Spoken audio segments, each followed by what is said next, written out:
Everyone, once again, this is Jose Trujillo. I'm an artist. I'm coming to you here from my art studio, and I wanted to talk to you about something today, something that I've been thinking about for quite some time, and this is the idea of what are you consuming? See, as artists, we tend to be very emotional, and not everyone, certainly, that's the cliche, right?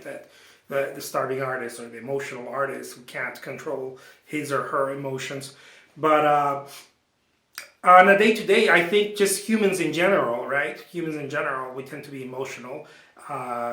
If we see something in the news, we automatically, tend to gear towards that. If it's sad, we become sad, or we have an argument with our spouse or with our friends or whatever, a family member. We tend to it kind of shakes us, is what I'm trying to say.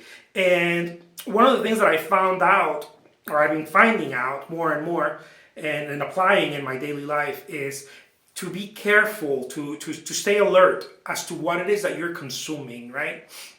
What am I consuming as I go to my, through my day? Am I watching news? Am I looking at a grotesque art, maybe art that I don't necessarily enjoy, and it just kind of messes with my mind, or am I listening to gossip, or am I participating in gossip? I'm not saying that you shouldn't have a life, right? But to be careful as to what, because we tend to go where it's most comfortable. It's really where we go on a daily basis, and I just wanted to talk to you guys a little bit about that. Those of you who are maybe you strive really hard, but you can't seem to get it. This happened to me for years, and I didn't know. I had this victim mentality, that things just happened to me. I couldn't take care of shit, nothing. It seemed like everything was out of my hands. And as I started going more into self development and just self help and try to find out what are the stoppers. One of the things that I noticed that was a big one, and I couldn't really. It was still very abstract, but I was able to at least get a sense of what it was. It was this idea that life just kind of happened to me, as I went about my day. And I thought of myself as a very strong individual, right? Someone who's like, oh, I'm going to go after my goals, and I'm going to do this, and I'm going to, learn how to paint really well, and this and that and whatever. But I didn't know that something was happening. And that something was, it really had to do with my consumption. I just didn't understand that. The bottom line is, what are you consuming? For example, you could be going with, I don't know, family members, right? But they don't believe in what you're doing. Maybe you're like an artist, and you go with mom and pop, or you go visit your brother, sister, or whatever, and they're like, oh, how's that going? Oh, you should get yourself a real job, and stuff like that. and it completely, even if you play the whole card of, no, I'm positive, whatever, you're in an environment where you're consuming that. And I'm not saying drop your family or drop your friends or whatever, and maybe you have to, I don't know. But what I'm saying is minimize the time, or at least learn how to deal with that. But one way to learn how to deal with that, I believe, is to unplug yourself for a little bit, at least until you learn how to do it.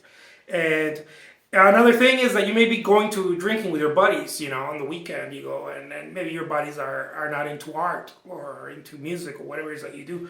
And you're having drinks or whatever, and they kind of make throw jokes at you, and just little stuff like that. And I'm not saying you should be hypersensitive to stuff like that, but that stuff sits there because you're on a journey. This is serious for you. If you're I'm not talking about becoming a full-time artist. Maybe that's not your thing, but maybe you're on a journey to learning how to paint, and you don't want to be hearing things like, oh, you can't do it, it's stupid, or hey, Picasso, blah blah. You don't want to be hearing stuff like that. You want to be hearing positive stuff.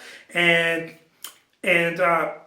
one way that I learned to do that is by, again, it's separating myself a little bit till I learn how to do it, right? Because distance creates more of at least that barrier.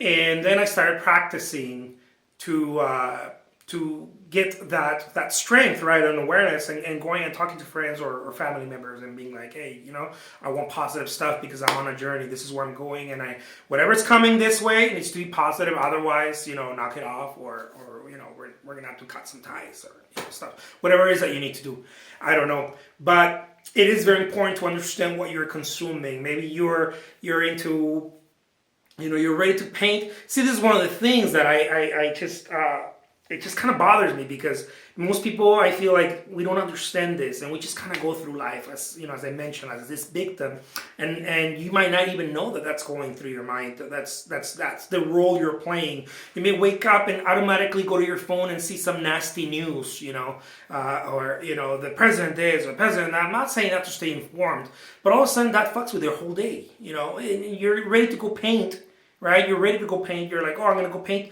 and you have all this negativity already, because that was your breakfast, to put it that way. That was your breakfast. That was your mental breakfast.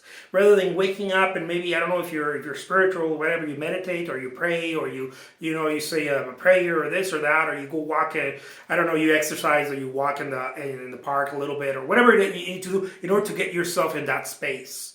Right? And then from there you start your day, even if it's 1 minute or whatever it is, whatever your ritual is. But you gotta have some type of breakfast, mental, spiritual breakfast. I call it a breakfast, spiritual breakfast, that gets you in that right mindset. Because then you will be able to discern whatever comes next. See, if you wake up and the first thing you start doing is consuming trash, right? You hear the radio, the news radio, and they start talking, because everybody wants you to consume something. But most people, because we're hypersensitive, they know that we react, we tend to be attracted more to negativity. Negativity is more contagious. And I hate to say it, but it's true. I mean, when we're looking at something on Facebook, the more dramatic stuff, we're like, oh yeah, let me see what's happening there, because it's negative, it's drama, and stuff like the stuff that I'm talking about here, it's probably not going to be found anywhere, because it's stuff like this is usually, you have to look for it, you have to seek it, right? Things that remind us to stay positive and to consume the right thing in the morning. So anyways, I just wanted to make this quick video about that. Be careful what you consume. Get yourself in the right state of mind, because you will be able to discern when you already have a positive breakfast, right, mindset, whether you read a passage in the Bible, whatever it is that you do, I don't know what you do, but get yourself in that place, right? You get yourself in that mindset. If something negative encounters you, you're going to have the strength to be like, you know what, maybe I won't pay attention to that. Right? But if the first thing you do is listen to something negative, or you consume with your eyes something negative, or you engage in gossip or something, any negative stuff, when something negative comes, it's easier to let it in. See, most people, most speakers, spiritual teachers, and whatever, they speak about this because it's true. It doesn't have to be spiritual. It doesn't have to be any of that. I know it's practical. We don't even have to talk about that. It's practical. Look, you let something negative in, it's easier to let. It's like, you eat an Oreo cookie, like me, I have to be watching for those. I eat an Oreo cookie in the morning, and the next thing is like, well, I could have that French fry or whatever, because I already had an Oreo cookie. So what's the point? Anyways, I'll leave you with that. My examples are awesome. But stay positive, okay? Consume something positive. What are you consuming? Ask yourself that during the day, during the midday, or what they call the coffee time, the 2:30 feeling, and at night before you go to sleep. Be careful what you consume. It's very important. Don't be looking at anything negative, because it'll hurt you. I'll leave you with that again. Thank you so much. My name is Jose Trujillo. Take care. Till next time.